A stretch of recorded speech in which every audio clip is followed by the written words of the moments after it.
São situações inimagináveis de violações de direitos, de humilhações atrozes que as famílias das favelas acabam passando, e tudo se torna permitido, né, em função dessa permissibilidade, até mesmo do mais extremo, que é a morte, né, a partir dessa criação do inimigo. Então, isso vem muito, isso vem de um ponto de vista histórico, aí a gente pode falar do nosso país desde o legado da escravidão, da colonização, nós temos um legado de períodos de regime militar muito longos, né, e períodos democráticos, supostamente democráticos, muito curtos.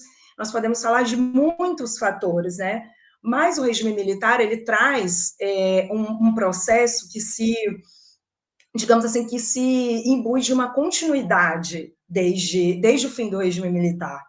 Porque a gente tem, nesse período, a chamada doutrina da segurança nacional.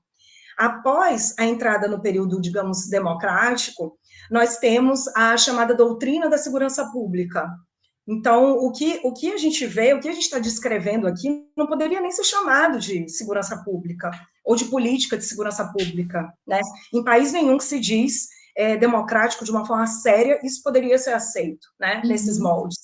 Em termos de país que tem políticas que são direcionadas para os seus cidadãos, né? E direitos que são direcionados para os seus cidadãos. Então, você tem uma espécie de continuidade e transferência dessa doutrina de segurança nacional para uma doutrina de segurança pública que direciona o seu aparato armado para dentro, né, para o inimigo interno, porque os militares, eles direcionaram o aparato para o inimigo interno no período do regime militar, a partir da construção dos revolucionários como terroristas, das pessoas que lutavam contra o regime como terroristas, e o que se constrói hoje é uma doutrina do inimigo dentro da segurança Uhum. pública. Então, em vez do terrorista, você tem o inimigo, você tem o criminoso. Você tem, na verdade, hoje, não o criminoso, você tem o suspeito. Porque essas pessoas são assassinadas por serem suspeitos de terem cometido crimes. A gente precisa deixar isso bem evidente, né? Uhum. Então, as pessoas, elas são assassinadas ou sofrem com todas essas violações simplesmente por serem enquadradas como coniventes. É esse o enquadramento, como se isso tivesse algum tipo de dispositivo legal, a conivência, né? Ou seja, a mera coabitação. Eu simplesmente estou coabitando o espaço, né, aquele mesmo território, com determinados grupos, né? E isso me faz, me constrói enquanto conivente, né, desses outros grupos que atuam nas favelas e periferias, e isso autoriza a morte, né? Autoriza as violações de direitos, essas inúmeras humilhações cotidianas, todas essas formas de agir. E aí você falou algo muito importante, e é em relação aos discursos, né, os discursos das autoridades. Então, esse é um ponto que eu trabalho muito na minha tese, porque é algo que constrói o enquadramento de quem pode ser considerado matável ou não, ele é construído a partir desses discursos, ele é construído a partir dessa lógica da guerra. Então, você tem uma lógica de uma guerra que é imposta apenas para esses territórios, apenas para esses cidadãos, é muito, muito como uma forma, né, reacionária de você manter esses cidadãos sobre a forma e a dominação que você almeja impor, né? E aí esse tipo de enquadramento que é colocado pelas autoridades, ele acaba se tornando um discurso dominante que acaba fazendo com que uma parte da sociedade aceite essa possibilidade como algo plausível, como algo cabível, sendo que todo mundo já sabe, há mais de décadas, que não existe eficácia nenhuma contra qualquer possibilidade de se combater de forma mínima, né, o tráfico de drogas, esse tipo de comportamento. Não tem. É totalmente comprovado por meio de pesquisas e por meio da nossa própria vivência, né? Nós vivemos isso ao longo de décadas, vimos, né, que isso não possui eficácia alguma e, e que isso precisa ser colocado de outra forma, e, no entanto, a única resposta que acaba sendo colocada essa, é um discurso que autoriza, né, as mortes, autoriza as violações.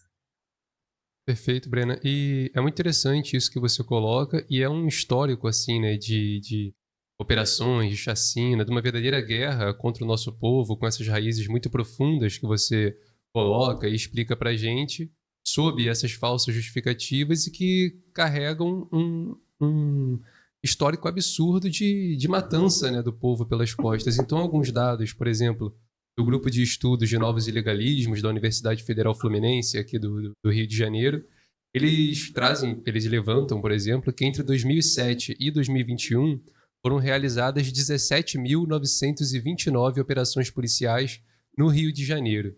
Então, 17.929, quase 18 mil operações de guerra, né, nesses territórios em que o povo está.